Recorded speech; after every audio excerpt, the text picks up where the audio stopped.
প্রিয় দর্শক, আপনাদের প্রত্যেকের শুভেচ্ছা সহ আমন্ত্রণ জানিয়ে শুরু করছি এনটিভির প্রতিদিনকার আয়োজন স্বাস্থ্য প্রতিদিন। আপনাদের সঙ্গে আছি আমি ডাক্তার সাখাওয়াত হোসেন। প্রিয় দর্শক, আজকের এই অনুষ্ঠান আমরা আলোচনা করব চোখের পাওয়ারজনিত সমস্যা অর্থাৎ চশমাজনিত সমস্যা ও তার প্রতিকার নিয়ে। এ বিষয়ে কথা বলবার জন্য আমাদের সঙ্গে স্টুডিওতে উপস্থিত আছেন একজন চক্ষু রোগ বিশেষজ্ঞ। চলুন দর্শক, আমরা অনুষ্ঠানের শুরুতেই পরিচিত হয়ে নেই আমাদের আজকের অতিথির সঙ্গে। ডাক্তার আব্দুল মান্নান 1968 সালের জানুয়ারিতে চাঁদপুর জেলায় জন্মগ্রহণ করেন। তিনি 1994 সালে স্যার সলিমুল্লাহ মেডিকেল কলেজ থেকে MBBS ডিগ্রি অর্জন করেন। এরপর তিনি চিকিৎসা বিজ্ঞানে উচ্চতর FCPS ডিগ্রি লাভ করেন। বর্তমানে তিনি আনোয়ার খান মডার্ন মেডিকেল কলেজের চক্ষু বিভাগের সহকারী অধ্যাপক হিসেবে কর্মরত আছেন। স্যার, আপনাকে আমন্ত্রণ আমাদের অনুষ্ঠানে। ধন্যবাদ আপনাকে আমাকে আজকের অনুষ্ঠানে আমন্ত্রণ জানানোর জন্য। স্যার, এই যে চোখের পাওয়ার, এই সাধারণ অর্থে আমরা বলি, সবাই বলে যে চোখের পাওয়ার কমে গেছে আর দেখতে পাই না, কিংবা নানা রকমের সমস্যা হয়, ঝাপসা দেখি, তখন গেলে আপনারা পরীক্ষা নিরীক্ষা করে অনেক সময় চশমা দেন যাতে এই সমস্যাটা দূর হয়, ভালো দেখতে পারে। তার মধ্যে কেউ দূরের জিনিস দেখতে অসুবিধা, কারো কাছের জিনিস দেখতে অসুবিধা, সে বিষয়ে বিস্তারিত শুনবো। শুরুতে যদি বলেন যে একজন মানুষের এই চোখের যে দেখতে পাওয়ারের যে তারতম্য, এটি হয় কেন? আসলে চোখে দেখার জন্য অনেকগুলো ত্রুটি জড়িত, চশমাজনিত ত্রুটি আছে। বিশেষ করে চশমাজনিত ত্রুটির মধ্যে যেটা হয়েছে যে দূরদৃষ্টি বা আমরা বলি ক্ষীণ দৃষ্টি বা দৃষ্টির অসমতা, এগুলো আমাদের চশমাজনিত সমস্যাগুলো, যে জন্য বিশেষ করে আমাদের সাধারণ মানুষ দেখতে পায় না। তার মধ্যে একটা হলো আমাদের রিফ্র্যাক্টিভ ইররের মধ্যে, মানে চশমাজনিত ত্রুটির মধ্যে মায়োপিয়া, যে ক্ষেত্রে পেশেন্টগুলো দূরের জিনিস পরিষ্কার দেখে না, সেই ক্ষেত্রে আমরা সেটাকে বলি মায়োপিয়া। আরেকটা চশমাজনিত ত্রুটি, সেটা দূরেও দেখে না আবার কাছেও দেখে না, সেটাকে বলি আমরা হাইপারমেট্রোপিয়া। আর সাধারণত আরেকটা চোখের চশমাজনিত ত্রুটি আছে, সেটা হচ্ছে বিভিন্ন অ্যাঙ্গেল থেকে যে বস্তুর প্রতিবিম্বটা আমাদের চোখে পড়ে, সেটার জন্য এই অ্যাঙ্গেলের ডিফারেন্সের জন্য, অসমতার জন্য প্রতিবিম্বটা আমাদের চোখের সেন্সিটিভ অংশ, যেটাকে আমরা ম্যাকুলা বলি, রেটিনার অংশ, সেখানে ফোকাস করে না বলে মানুষ সাধারণত পরিষ্কার দেখতে পারে না।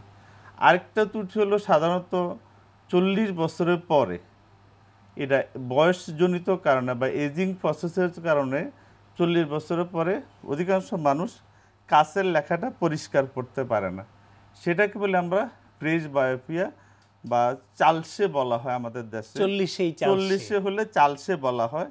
এই চালসের জন্য যে ত্রুটিটা হয় সেটাকে বলে আমরা প্রেস বায়োপিয়া। এটা সাধারণত মানে রিফ্র্যাক্টিভ যে ত্রুটি তার অংশ না।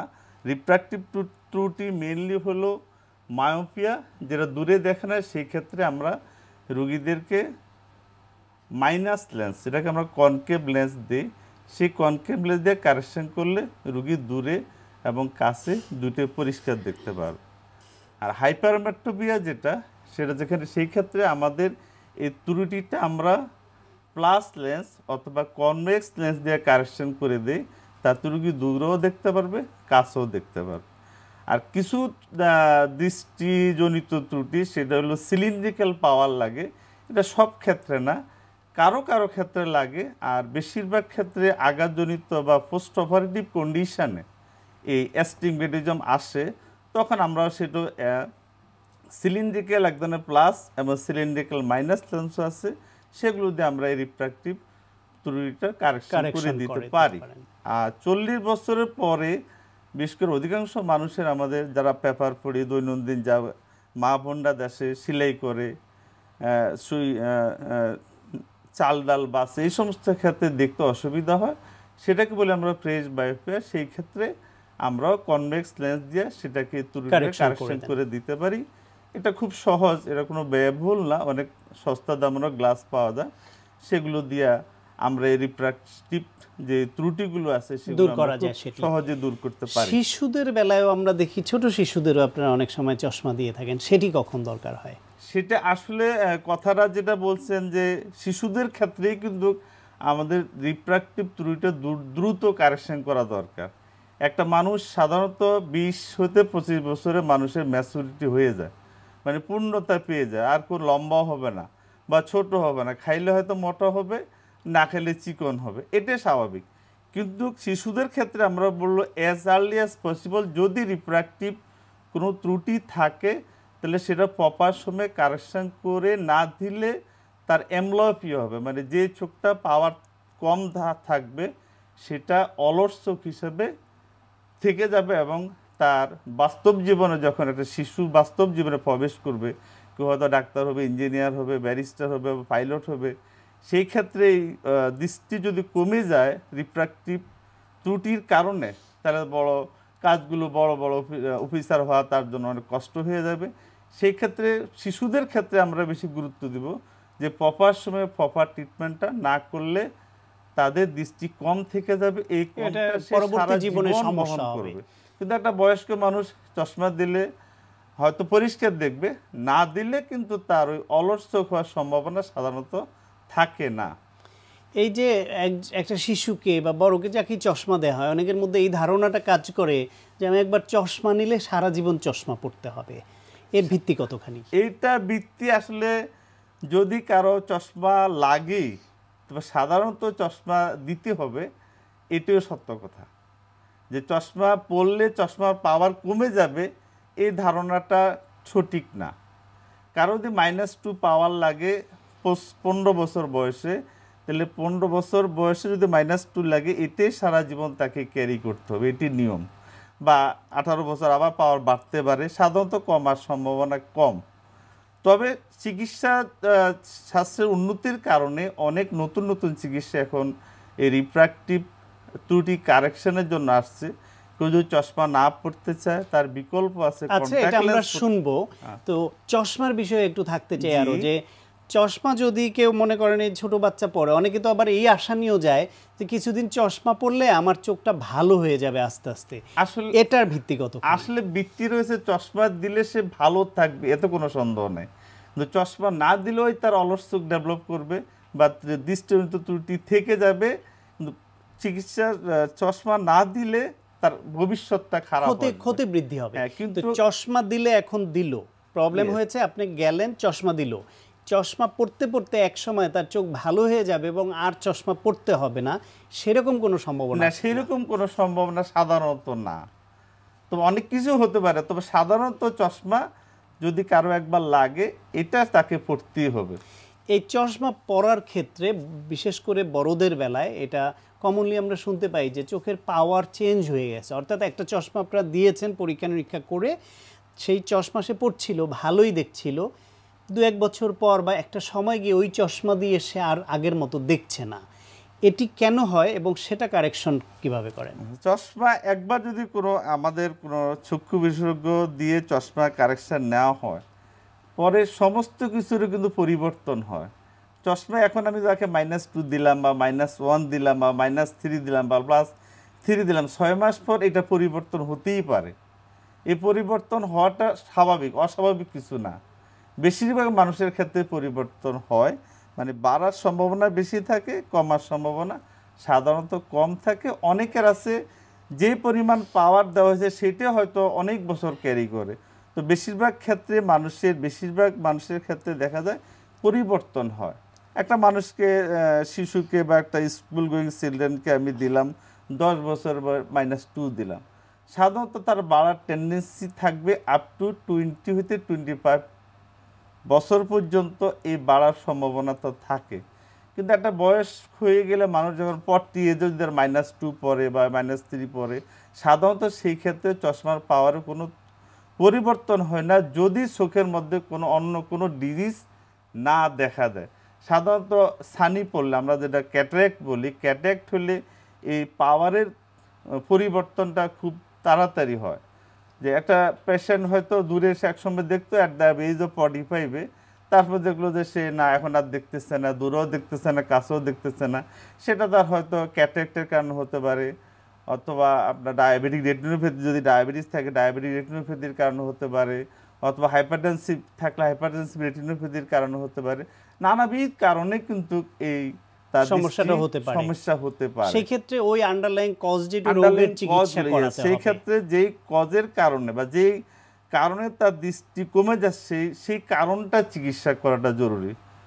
চশমা আসলে যেটা আমরা কারেকশন করি সেটা কিন্তু আসলে ডিজিজ তো না, এটা একটা ত্রুটির কারণে ঠিকমতো মানে বস্তুর প্রতিবিম্বটা সেন্সিটিভ পার্ট অফ রেটিনাতে ফোকাস হয় না বলে রোগীরা দেখে না। সেই ক্ষেত্রে আমরা কাউকে কনভেক্স লেন্স, কাউকে মাইনাস লেন্স দিয়ে কারেকশন করে ওই বস্তুর প্রতিবিম্বটা যে ঠিক জায়গায় পড়ে সেটি আমরা তৈরি করে ফেলা, মানে পড়ার ব্যবস্থা করা হয় আর কি চশমা দিয়ে। স্যার, চশমা এবং চোখের এই জাতীয় সমস্যা নিয়ে আমরা অনেক গুরুত্বপূর্ণ পরামর্শ জানলাম, আপনাকে অনেক ধন্যবাদ। আপনাকে অনেক ধন্যবাদ, এবং আমাদের আজকের অনুষ্ঠানের যত শ্রোতা দর্শক এবং এনটিভির শুভাকাঙ্ক্ষী পেট্রোনান যারা আসছেন সবাইকে অসংখ্য ধন্যবাদ আমাকে আজকের অনুষ্ঠানে আমন্ত্রণ জানানোর জন্য। প্রিয় দর্শক, আমরা শুনছিলাম চোখের পাওয়ারজনিত সমস্যা, বিশেষ করে চশমাজনিত ত্রুটি এবং তার প্রতিকার নিয়ে কিছু পরামর্শ। আশা করি আপনাদের কাজে লেগেছে। দর্শক, অনুষ্ঠানের এ পর্যায়ে ছোট্ট একটা বিরতি নিচ্ছি, আমাদের সঙ্গেই থাকুন। প্রিয় দর্শক, বিরতির পর আবারও আমন্ত্রণ জানাচ্ছি স্বাস্থ্য প্রতিদিন অনুষ্ঠানে। দর্শক, এখন আপনাদের জন্য রয়েছে নিয়মিত আয়োজন সুস্থ দেহ সুস্থ মন। আজকে আমরা দেখাবো শোল্ডারটাকে কিভাবে মানে অল্প টাইমের ভিতর ডিফাইন করতে হবে। এই মুভমেন্টটা যদি আপনি পারফেক্টলি করতে হবে, এটাকে আমরা বলি জায়ান্ট সেট। জায়ান্ট সেট এটা হচ্ছে গিয়ে আপনি অনেকগুলো মুভমেন্ট আমরা একই সাথে করব, কিন্তু এটা নন স্টপ সিকোয়েন্সে করবো। প্রত্যেকটা শোল্ডার যতগুলো হেড থাকে প্রত্যেকটা হেডগুলোকে আমরা ফোকাস করব। আর এক্সারসাইজটা যদি আমি পারফেক্টলি করি আপনার লাগবে 5 to 7 মিনিটস জাস্ট। যদি আপনি তার মানে কি আপনি পুরো শোল্ডারে যতগুলো এক্সারসাইজ করছেন, আপনি নর্মাল যদি জিমে গিয়ে করেন আপনি লেগে যাবে অ্যাবাউট 1 আওয়ার। যদি আপনি এটা করেন, অনেক সময় শর্টকাট করলেও হাফ অ্যান আওয়ার লেগে যায়। কিন্তু এই এক্সারসাইজটা আপনি যদি জায়ান্ট সেটটা করেন, জাস্ট একটা মুভমেন্টে করতে হয় জায়ান্ট সেটের। এই এক্সারসাইজটা করলেই দেখা যাবে আপনার শোল্ডারটা পুরোপুরি ডিফাইন হয়ে যাবে। এখন যে জিনিসটা আমরা করছি, যে আমরা কী করি, প্রথমে প্রেস করব, রেজ করব, দেন লাস্টের দিয়ে করে যাবো আমরা শ্রাগে। এখন দেখুন যে এক্সারসাইজটা কীভাবে করছি। ওকে, রেডি, গো। প্রথমে সেই জিনিসটা করবে যেটা আমরা বলি মিলিটারি প্রেসের যে ভেরিয়েশন, ডাম্বেল প্রেস আপ। ওকে, ডাম্বেল প্রেস করছে। ডাম্বেল প্রেস করতে করতে একটা সময় দেখা যাবে, ধরুন 12টা-15টা মারার পরে দেখা যাবে তার শোল্ডারটা এক্সস্টেড হয়ে যাবে। তখন সেই জিনিসটা কী করবে, জাস্ট ওটা ড্রপ করে দিবে, রেখে দিবে, drop it. Okay, go for the lateral raise. Non-stop মোশনে সে যেটা করবে, you will go for the lateral raise. Yes, lateral raise. এখানে আপনি lateral raise এর সময় আপনি কোনো রিপিটেশনই করবেন না, কাউন্ট করবেন না। যতক্ষণ পর্যন্ত আপনি যেতে পারেন, যতক্ষণ পর্যন্ত আপনার শোল্ডার টায়ার না হচ্ছে, ততক্ষণ পর্যন্ত আপনি মারতে থাকবেন। Okay, then stop and with the same weight দিয়ে সেই যে জিনিসটা করবে, he will go for the arnold press. Okay, go. Yes, arnold press. খেয়াল করবেন, arnold press কিন্তু আপনার পুরো টোটাল যে মানে থাকে শোল্ডার থেকে পুরো শোল্ডারটাকে কিন্তু ফোকাস করছে। ওকে, 10 থেকে 15টা যখন মারবে, মারার সঙ্গে সঙ্গে সে রেখে দিবে, drop it. Okay, go for a heavier one. Okay, heavy করে সে চলে যাবে শ্রাগসে। Yes, go, it's just for the traps. Yes, good. Yes, okay, রাখো।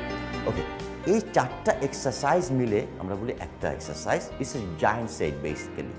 জায়ান্ট সেটের মেইন যে রিজনটা হচ্ছে এই যে খুব অল্প টাইমের ভিতর মাসলটাকে একদম এক্সস্ট করে ফেলা, যাতে মাসল টিস্যুগুলো বেশি ড্যামেজ হয়, পরবর্তীতে যখন রেস্ট নেবে তখন মাসলটা ডেভেলপ হয়ে যায়।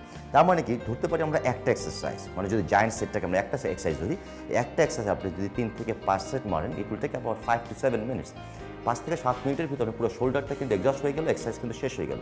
এবং এতেই দেখা যাবে যে 2-3 সপ্তাহের ভিতরে আপনার শোল্ডারের ডেফিনেশনটা চলে আসবে। তবে হ্যাঁ, একটা জিনিস খেয়াল করবেন, এক্সারসাইজে যে জিনিসটা হবে, ম্যাসিভনেস ওই পরিমাণ আসবে না, কিন্তু ডেফিনেশনটা, শোল্ডারের লুকসটা কিন্তু অন্য যে সমস্ত এক্সারসাইজ আছে ওগুলো আছে ভালো আসবে। এই জন্য যাদের কোনো টাইম নেই তারা যদি এক্সারসাইজটা করেন তাদের শোল্ডার ডেভেলপ হয়ে যাবে। কিন্তু যারা অন্য সময় ধরে এক্সারসাইজ করছেন কিন্তু ওই পরিমাণ ডেফিনেশন আসছে না, তো শোল্ডার লুকসটা পাচ্ছে না, তারা যদি এটাকে লাস্টের দিকে অ্যাড করেন তাহলে দেখবেন খুব তাড়াতাড়ি আপনার ডেভেলপমেন্টটা হয়ে যাবে। প্রিয় দর্শক, আমরা জানি টিনেজ বয়স বা বয়স সন্ধিকালে খাবার দাবারের দিকে বিশেষ নজর দিতে হয়। চলুন এ বিষয়ে একজন পুষ্টিবিদের কাছ থেকে শুনি টিনেজ বয়সের খাবার দাবার কেমন হওয়া উচিত। মানুষের জীবনের প্রত্যেকটা বয়সই কিন্তু খুব গুরুত্বপূর্ণ, কিন্তু সবথেকে আমাদের শরীর বাড়ে কৈশোর বা পিউবার্টিতে, আমরা যাকে টিনেজ বলি। 11 বছর থেকে মেয়েদের ক্ষেত্রে 15 বছর, ছেলেদের ক্ষেত্রে 17 বছর। সাধারণত হিসাব করা হয় এই বয়সটাতে একটা মানুষ যতটুকু লম্বায় বাড়ে ঠিক সেটাই তার সারা জীবনের উচ্চতা। অর্থাৎ 15 বছর পার হয়ে গেলে একটা মেয়ে আর লম্বায় বাড়বে না।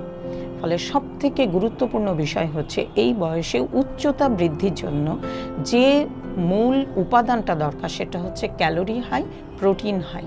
তার মানে মাছ, মাংস, ডিম, দুধ, ডাল। এটা প্রতিটা মেয়ে হোক এবং ছেলে হোক উভয়ের ক্ষেত্রে সমানভাবে খাবারগুলো, পুষ্টি উপাদানগুলো থাকতে হবে। সাধারণ ক্ষেত্রে যে অসুবিধাটার সম্মুখীন আমরা এই টিনেজ বাচ্চারা দুধ, ডিম বা জেনারেল খাবারগুলো খেতে খুব একটা পছন্দ করে না।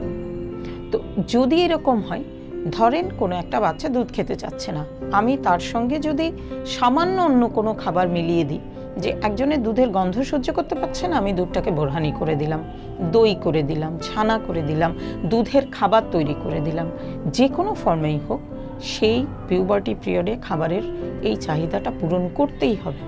নইলে কিন্তু সাধারণ ক্ষেত্রে পিউবার্টির পরে আর বাচ্চার উচ্চতা বৃদ্ধি হবে না। সারা জীবনে ওজন কমানো বাড়ানো সম্ভব, সব কিছু চেঞ্জ করা সম্ভব, কিন্তু 18 বছর পার হয়ে গেলে কোনো ছেলের আর লম্বায় বৃদ্ধি হবে না। ফলে ভীষণ ক্রুশিয়াল একটা পিরিয়ড, এবং এই সময় সবথেকে বেশি যেমন প্রোটিনের দরকার হয়, এবং প্রোটিনটাকে সেফ প্রোটিন হিসাবে কাজ করানোর জন্য হাই ক্যালোরি দরকার হয়, পাশাপাশি হাই ক্যালসিয়াম দরকার হয়। এবং প্রতিটা নিউট্রিয়েন্ট এই সময়টা এত বেশি প্রয়োজন যে হিসাব করে করে এই পিউবার্টি পিরিয়ডের খাবারের তালিকাটা প্রতিদিনে তার জন্য পূরণ করতেই হবে। সেই ক্ষেত্রে যে জিনিসটা পাশাপাশি দরকার সেটা হচ্ছে তার শারীরিক পরিশ্রম, অর্থাৎ এক্সারসাইজ যেটাকে আমরা বলি।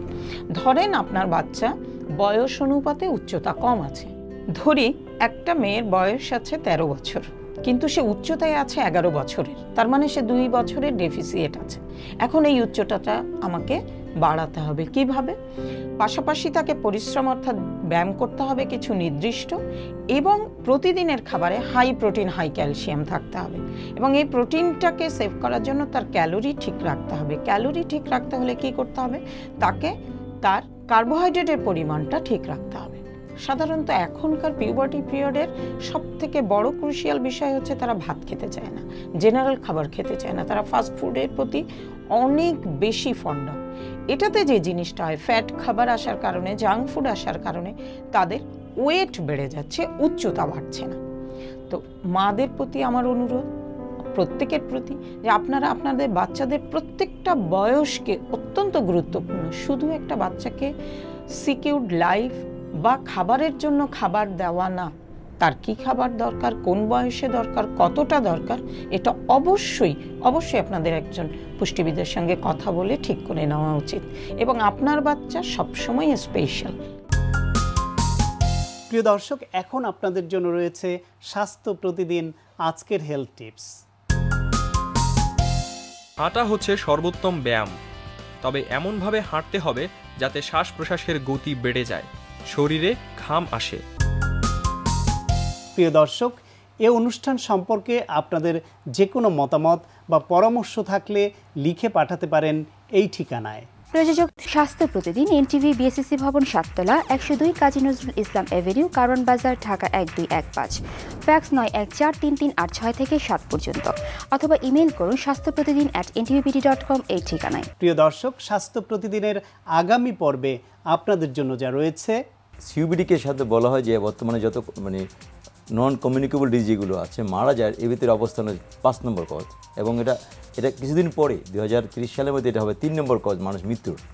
মানে সিওপিডি রোগে এত মানুষ আক্রান্ত, এই রোগটা কি আসলে? রোগটা হচ্ছে একটা শ্বাসনালীর, শ্বাসতন্ত্রের বা ফুসফুসের দীর্ঘমেয়াদী একটা সমস্যা, ইনফেকশন, যেটা কারণ হচ্ছে ধূমপান এবং পরিবেশের অন্যান্য যে দূষিত পদার্থ আছে সেটা ফুসফুসে ঢুকলে লাংসের ফুসফুসের কার্যক্ষমতা কমে যায়, কারণ ওখানে একটা এক ধরনের প্রদাহ হয়, যার ফলে ফুসফুস কার্যক্ষমতা কমে যায়। প্রিয় দর্শক, বিশ্বের যে কোনো প্রান্ত থেকে যে কোনো সময় এনটিভিতে সম্প্রচারিত আপনার প্রিয় স্বাস্থ্য প্রতিদিন অনুষ্ঠান দেখার জন্য ভিজিট করুন আমাদের পূর্ণাঙ্গ ওয়েব পোর্টাল www.ntvbd.com। দর্শক, আজ এ পর্যন্তই। সবাই ভালো থাকুন, সুস্থ থাকুন এবং নিরাপদে থাকুন। দেখা হবে আগামীকাল ঠিক একই সময়ে আপনার প্রিয় এনটিভির পর্দায় নতুন কোনো অতিথির সঙ্গে।